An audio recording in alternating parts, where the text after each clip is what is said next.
Kryeministri Edi Rama ka zhvilluar një takim me kryebashkiakët në Golem. Në fokus të takimit kanë qenë problematikat me të cilat përballen bashkitë në vendin tonë, por dhe sfidat që duhen çuar përpara. Shefi i qeverisë në nisje të fjalës u fokusua tek përmbytjet që kaloi vendi ynë pak ditë më parë, duke thënë se një ndër shkaktarët janë edhe mbetjet që hidhen kudo. Sigurisht që nuk ka shumë për të bërë në aspektin e përballimit të intensitetit lartë të rreshjeve,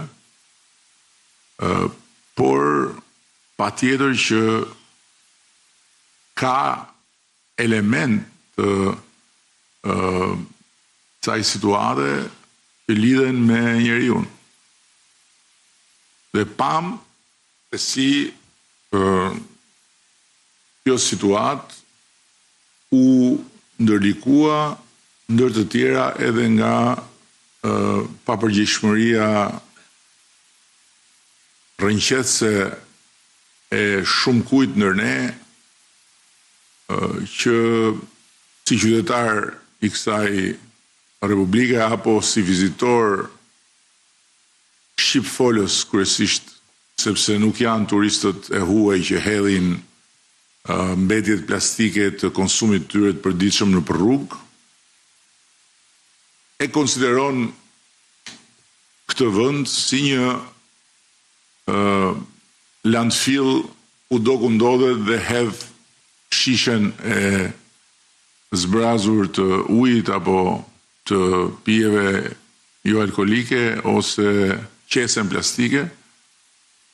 Dhe gjithë kjo sasi e madhe që hidhet rrugëve, ku këtu hyn edhe mungesa e një menaxhimi ashtu siç do duhej të mbetjeve të konsumit familjar në territoret rurale. Kryeministri paralajmëroi ngritjen e një task force mes pushtetit qendror dhe atij vendor në luftën kundër ndotjes dhe mbetjeve plastike. Kam kërkuar ministrit të pushtetit vendor që të ngrej një task force të përbashkët mes qeverisë dhe pushtetit vendor, përbërë nga disa përfaqësues kyç të qeverisë dhe disa përfaqësues nga ju, për të konceptuar një plan me 3 faza, afat shkurtër, afat mesëm dhe afat gjatë të përbashkët, 360 gradë që nga sensibilizimi tek veprimi në shumë dimensione. Kryeministri Rama bëri gjithashtu të qartë se qeveria nuk do të japë më asnjë metër tokë falas dhe kushdo që kërkon duhet të paguajë kokër më kokër. Iniciativë duhet parë çdo pjesë e territorit me një qasje sipërmarrëse. Çfarë mund të nxjerr unë nga kjo pjesë e territorit për të ardhurat e bashkisë, me cilat pastaj të bëjmë më shumë punë publike, të bëjmë më shumë shërbime publike.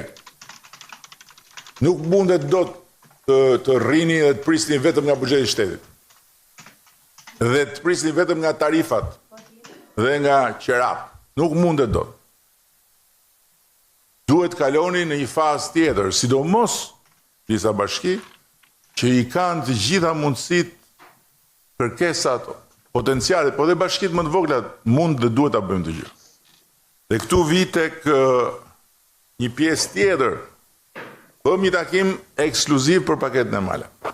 Sot që flasim, jemi akoma në kushtet kur jo të gjitha bashkitë e kanë kryer fazën e parë. Kreu i qeverisë u shpreh se bashkitë duhet të kalojnë në një tjetër fazë dhe të shohin territorin me një qasje sipërmarrëse. Ky është një takim që vjen një ditë pasi kreu i Partisë Socialiste mblodhi grupin e Partisë Socialiste ku paralajmëroi disa ndryshime.